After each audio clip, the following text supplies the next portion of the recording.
बिस्मिल्लाहिर्रहमानिर्रहीम। Chapter number 7 के हमने न्यूमेरिकल शुरू किए हुए थे। इसके पहले 8 न्यूमेरिकल हमने पढ़ लिए थे। अब आते हैं इसके 9 न्यूमेरिकल पर। न्यूमेरिकल नंबर 9 है, इसकी अगर हम स्टेटमेंट पढ़ें, an object has a weight 80 Newton.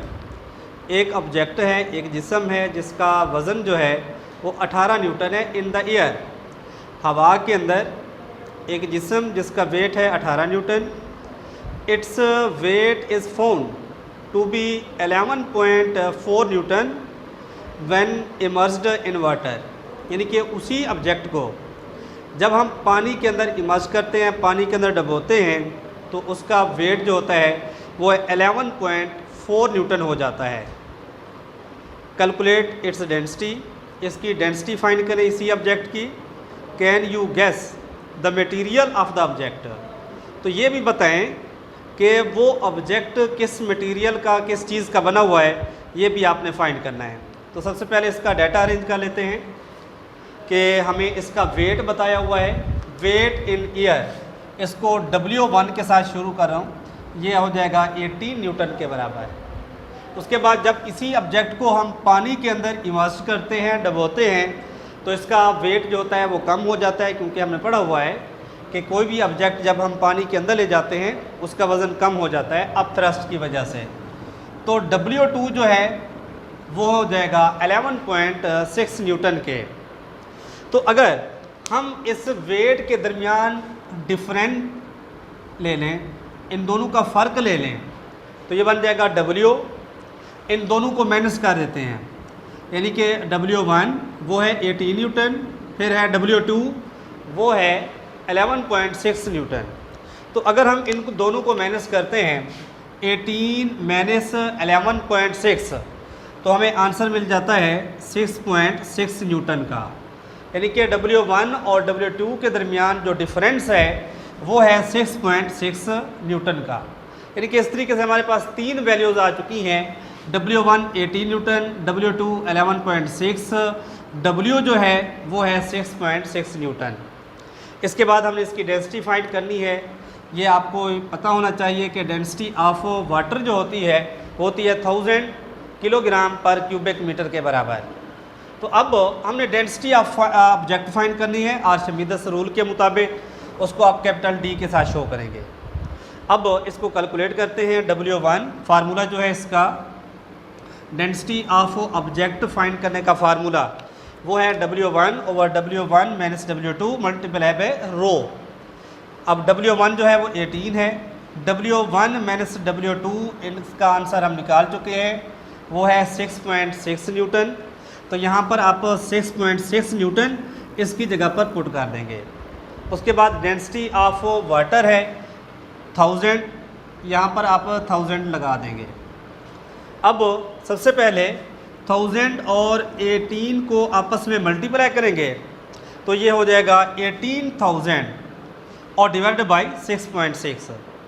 तो इसी तरीके से 18,000 को 6.6 पर डिवाइड करते हैं, तो इसका आंसर मिल जाता है 2727 किलोग्राम पर क्यूबिक मीटर। और यही जो डेंसिटी होती है, अगर आप वो डेंसिटी वाला टेबल देखें, जो हमारे पास ऑब्जेक्ट होता है एल्यूमिनियम, एल्यूमिनियम की डेंसिटी भी कितना होती है 2727 किलोग्राम पर क्यूबिक मीटर। यानी कि इस तरीके से हमें एक तो इसकी डेंसिटी का पता चल गया, और दूसरा उस ऑब्जेक्ट के मटेरियल का भी पता चल गया कि वो ऑब्जेक्ट जिसकी डेंसिटी हवा में है 18, वाटर में है 11.6, तो वो मटेरियल जिस चीज़ का बना हुआ है वो एल्यूमिनियम है। तो ये हमारा न्यूमेरिकल मुकम्मल हुआ। अब आते हैं न्यूमेरिकल नंबर 11 पर। न्यूमेरिकल 10 जो है एग्जामिक पॉइंट ऑफ व्यू से इतना इंपॉर्टेंट नहीं है, क्योंकि इसकी स्टेटमेंट बहुत ज़्यादा है। ये आपके लिए असाइनमेंट है, ये आपने खुद करना है। अब 7.11 पर आते हैं, इसकी स्टेटमेंट पढ़ लेते हैं। Diameter of a piston of a hydraulic press is 30 centimetre. एक हाइड्रोलिक प्रेस है। अब हाइड्रोलिक प्रेस का हमने पढ़ा हुआ है कि इसके 2 पिस्टन होते हैं, एक बड़ा पिस्टन होता है, एक छोटा पिस्टन होता है। तो इसमें जो पहला पिस्टन है, लार्जर पिस्टन है, उसका डायामीटर हमें बताया हुआ है 30 centimetre. How much force is required to lift a car weight 20,000 newton, कि उस 20,000 न्यूटन की एक कार है, अगर हमने इसको उठाना है तो हमें कितना फोर्स लगानी पड़ेगी। Of a piston pumps 3 centimetre, इसके बाद जो छोटा पिस्टन है उसका जो डायामीटर बताया हुआ है वो है 3 सेंटीमीटर के बराबर।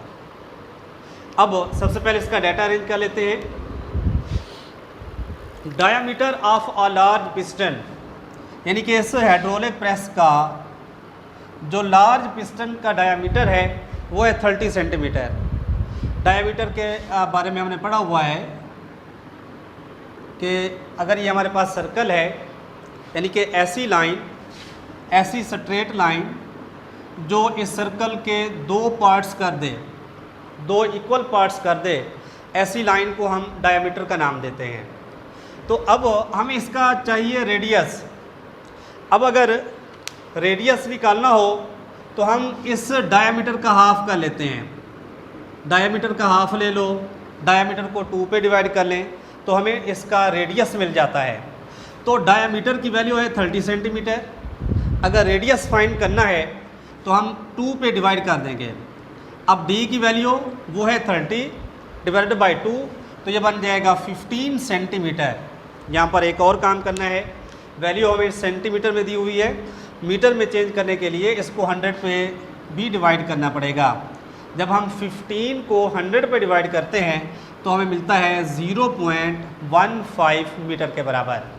यानी कि इस तरीके से जो हमारे पास लार्ज पिस्टन है उसका रेडियस हमें मिल चुका है वो है 0.15। अब क्योंकि ये लार्ज पिस्टन है, इसके डायमीटर को कैपिटल D के साथ शो कर रहे हैं और इसके रेडियस को भी कैपिटल R के साथ शो कर रहे हैं, ताकि ये नुमाइंदगी कर रहा है किसकी, लार्ज पिस्टन की। अब आते हैं स्मॉल, इसका अगर एरिया फाइंड करना हो, यहाँ तक हम इस लार्ज पिस्टन का एरिया भी फाइंड कर लेते हैं। तो एरिया का जो फार्मूला होता है वो होता है पाई R का स्क्वायर। अब क्योंकि लार्ज पिस्टन की बात कर रहे हैं तो इसके एरिया को भी आपने कैपिटल A के साथ ही शो करना है।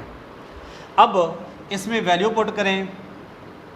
सबसे पहले पाई दिया हुआ है, पाई की वैल्यू होती है 3.14 और इसके बाद है रेडियस, रेडियस जो है वो 0.15, क्योंकि इसका स्क्वायर दिया हुआ है लिहाजा हमें 0.15 का भी स्क्वायर खोलना पड़ेगा।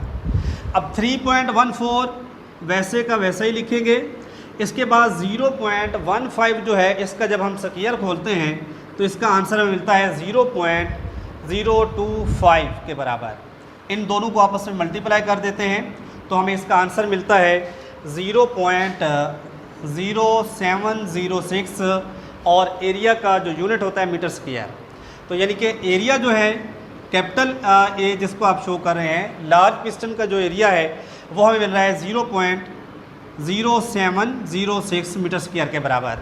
ये तो होगी बात लार्ज पिस्टन के लिए। लार्ज पिस्टन का हमने डायामीटर लिखा, उसका रेडियस किया और लार्ज पिस्टन का आपने एरिया भी फाइंड कर लिया, यानी कि कैपिटल A की वैल्यू हमें मिल चुकी है। अब आते हैं इसके स्मॉल पिस्टन की तरफ। अब स्मॉल पिस्टन है तो इसको आपने स्मॉल d के साथ शो करना है। इसका जो डायामीटर है वो 3 सेंटीमीटर है, इसका भी रेडियस फाइंड करेंगे। उसी तरीके से r को 2 पे डिवाइड करोगे तो ये आंसर मिलेगा 1.5 सेंटीमीटर। ये भी सेंटीमीटर, इसको मीटर में बदलने के लिए 100 पे डिवाइड करोगे तो 1.5 को हम 100 पे डिवाइड करते हैं तो इसका आंसर हमें मिल जाता है 0.015 के बराबर।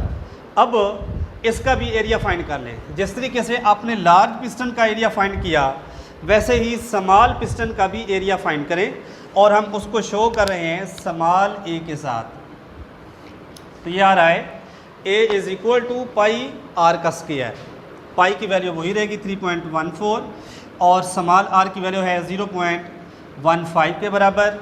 अब इसका स्क्वायर खोलेंगे 0.000225 के बराबर। इन दोनों को आपस में मल्टीप्लाई करें तो हमारे पास आंसर जो मिलेगा स्मॉल a का जो हमारे पास आंसर है 0.000706 के बराबर।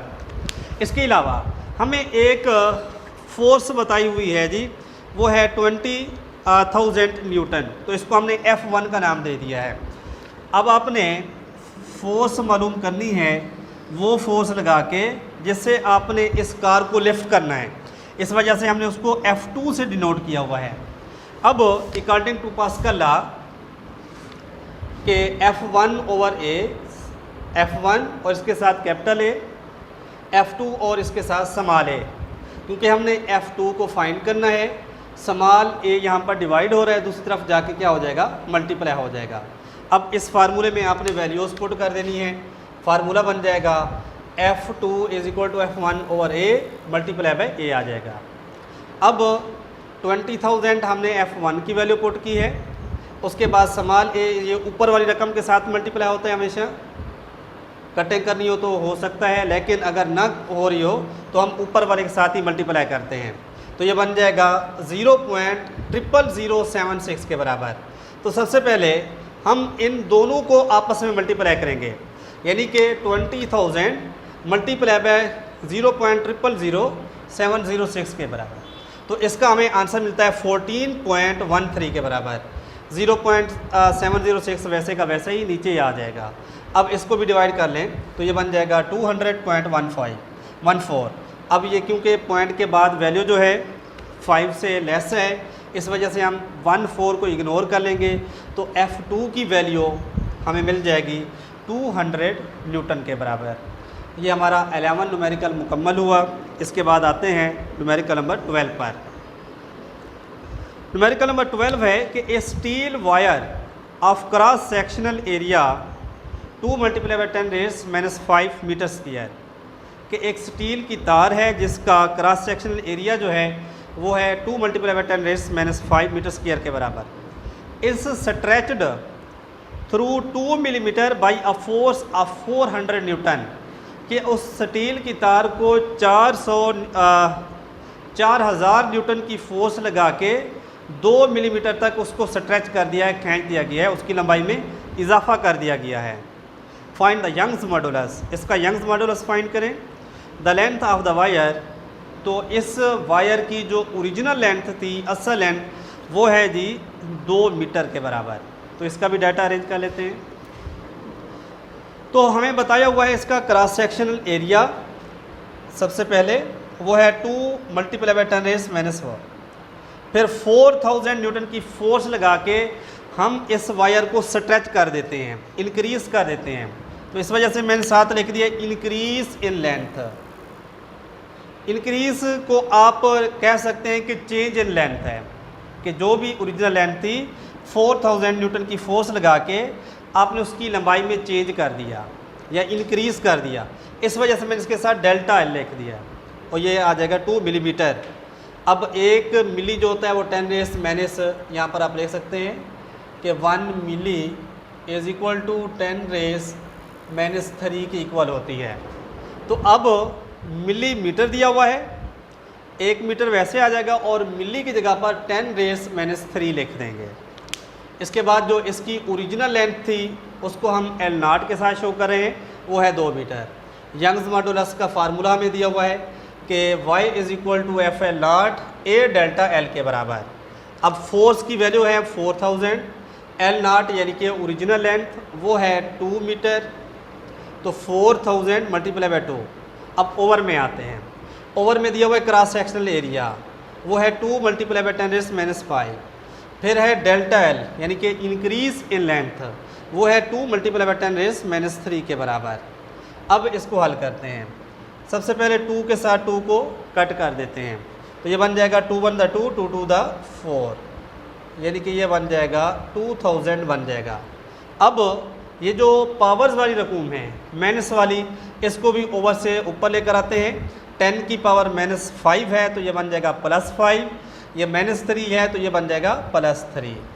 अब बेस सेम हूँ तो पावर को ऐड कर दिया जाता है, तो यहाँ से हमें जो बाकी रकमें मिल रही हैं 2000 5 + 3 10⁸ बन जाएगा। अब 2000 के साथ 3 ज़ीरोज़ हैं, साइंटिफिक नोटेशन के मुताबिक इन ज़ीरोज़ को भी 10 की पावर में लेकर जाएं तो 10 की पावर 3 हमें और मिल जाएगी। तो 10 की पावर 5 पहले से है और 10 + 3 हमें दिया हुआ है, तो ये बन जाएगा ये बन जाएगा 8 +3 क्या हो जाएगा 11, यानी कि 2 × 10 डेज 11 न्यूटन मीटर स्क्वायर के बराबर। आई होप आज का लेक्चर आपको समझ आ गया हो गया। इसके हवाले से कोई भी क्वेश्चन हो तो आप पूछ सकते हैं। शुक्रिया।